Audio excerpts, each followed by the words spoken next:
Atlanta police are blaming a local rapper's music video for the deaths of two 13-year-olds, and a $50,000 reward is being offered for more information. So far, 7 people have already been arrested. Between the bullets, it was nothing but bullets, pop, pop, pop, pop. At least 25 shots fired. Yeah, it was terrible.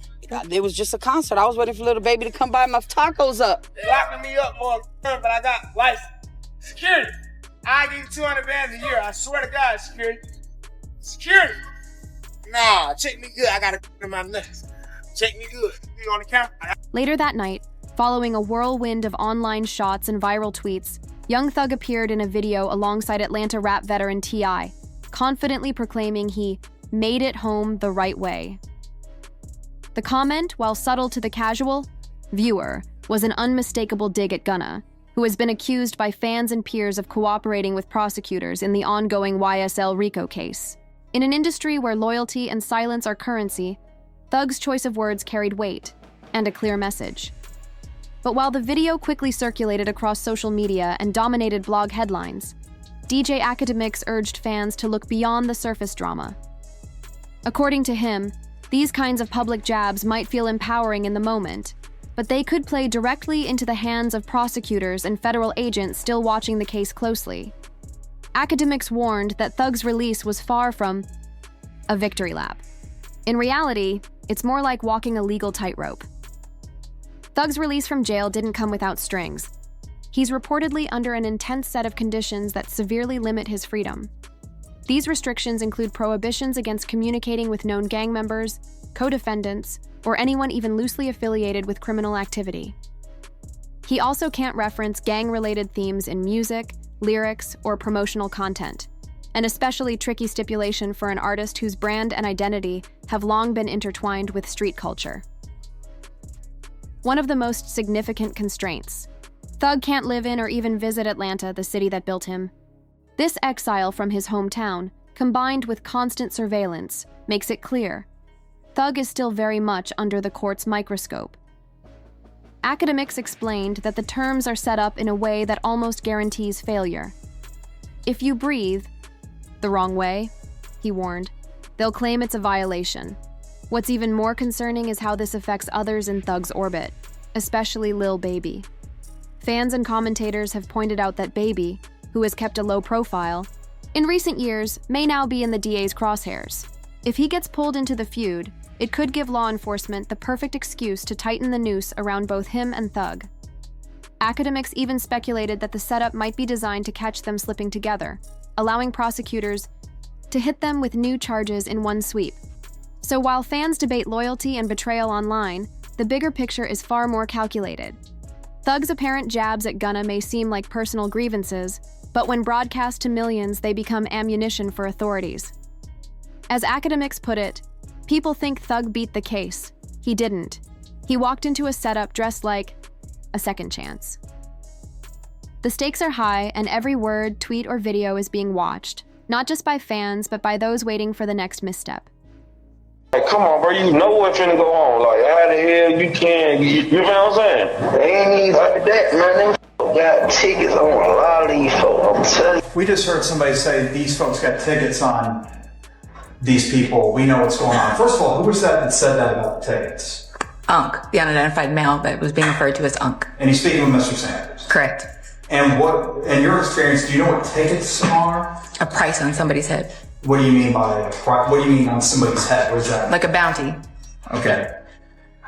To have them arrested? And who were they referring to in that portion of the call? They were saying that they had heard that Dominique Jones had tickets on a lot of people's heads. Dominique Jones had wanted to have people harmed. Correct. All right, moving on. Young Thug fired off a bold tweet calling out the biggest liar in the DA's office, widely believed to be aimed at investigator Marissa Vivivero, an undercover officer now under the spotlight. DJ Akademiks explained her role in the Lily Baby-linked 4PF case, highlighting a feud with a group called OMF, tied to a larger gang known as Goodfellas. Vivivero testified that violence erupted after Lil Baby filmed a music video in a rival neighborhood, an event that allegedly triggered a cycle of retaliation. The situation escalated when Lil Baby was brought into county jail for questioning regarding the deaths of Jackety Davis and Lemon Freeman. Police noted he closed 4PF's operations hours after the incident, raising suspicions. At a February 26th press conference, Atlanta PD confirmed 7 arrests connected to the case, linking the violence to a gang clash that began at that same video shoot. Major Ralph closed with a direct warning to Baby. This team will work relentlessly to hold you accountable. Academics explaining the city of Atlanta is getting ready to pursue Lil Baby. So there's this journalist. He's out of Atlanta. Well-reputed journalist. His name is George Cheedy. Like, he was the person who was very accurate on predicting that YSL was going to get indicted in the RICO. He's an Atlanta journalist, certified. He's really good. He's came out and he said that the Atlanta Public Defenders Council, like the office, they're basically their specialized unit for Georgia's Public Defender's Office. The unit that specializes on gang cases says the office is actively preparing for a racketeering indictment on the 4PF and OMF case. Now, I don't know what OMF is, and that he expects Lil Baby. While Lil Baby was filming a music video, things took a dangerous turn. His location was leaked in real time. The twist? A woman nearby went live on Facebook, excitedly recording and posting his presence at a local spot called Slapping Taco. In the clip, she can be heard saying, "We got Lil Baby shooting a video around here. Y'all better pull up." That seemingly innocent post may have tipped off his rivals, who soon showed up, triggering chaos. Police now believe that video is what alerted Baby's ops to his location. But strangely, despite the leak coming from someone else, authorities are still placing the blame on Lil Baby, suggesting he put himself and others at risk by choosing to film there. Later, when asked in an interview about shutting down his 4PF label, Baby's explanation raised eyebrows. He admitted he dissolved the brand to distance himself from its growing reputation as more than just a music imprint.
Chaos.